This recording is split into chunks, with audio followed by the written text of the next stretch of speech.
আসসালামু আলাইকুম। গ্রাম বাংলা কৃষি চাষাবাদ 0.1 এর পক্ষ থেকে আপনাদের আন্তরিক অভিনন্দন ও শুভেচ্ছা জানিয়ে আজকের ভিডিও এখানেই শুরু করলাম। আমি মোহাম্মদ হাফিজুল ইসলাম।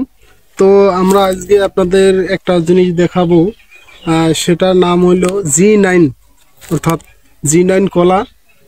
কীরকম ফলে বা কীরকম হয় সেটার বিষয় নিয়ে আমরা আপনাদের আহ, কথা বলবো এবং দেখাবো। তো গাইস, দেখেন আমাদের যে G9 কলা, এই যে G9 কলা আমাদের গাছ কতটুক, গাছটা দেখেন, গাছটার বয়স বেশি দিন না। তো এই কলাটি এর আগেও আমরা গাছছিলাম। তো এই কলার যে জাত, G9 নাম আর কি, এই নামে সারা বাংলাদেশেই পরিচিত। তো দেখেন কলা কিভাবে ধরছে, কতগুলা হয়েছে। পাশে আমাদের আবারও G9 কলার গাছ আছে এবং এই কলাটা মানে খেতেও খুব সুস্বাদু। তো আমরা চাই আপনারা সবাই এই কলাটা লাগান। এটা যদি আপনারা বেশি করে লাগান তাহলে আপনারা অবশ্যই লাভবানও হবেন। খাওয়ার উপযোগীও, মানে খুব বেস্ট।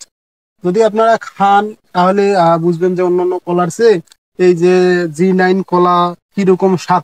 আমরা এই যে কলাটা লাগাইছি, এই কলাটা আমাদের একটা পাকছে। তো আমরা পাকা কলাটা হয়তো ঘরে আছে, সেটা কেটে ফেলছি, সেটাও আপনাদের দেখানোর চেষ্টা করব। তো গাইজ, যদি আমাদের চ্যানেলটিতে নতুন হয়ে থাকেন চ্যানেলটি সাবস্ক্রাইব করে দিবেন এবং লাইক কমেন্ট শেয়ার করে আমাদের পাশে থাকবেন।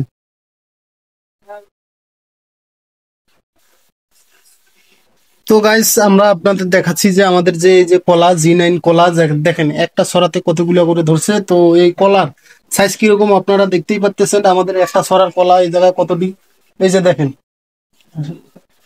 দেখেন কতগুলো কলা হয়েছে। তো আমাদের এই যে G9 কলা একটা ছড়াতেই কতগুলো হয়েছে, প্রায় আমরা গুনছি 400 পিস কলা হয়েছে। 400 পিস কলা হওয়া মানেই কিন্তু বিশাল ব্যাপার এটা।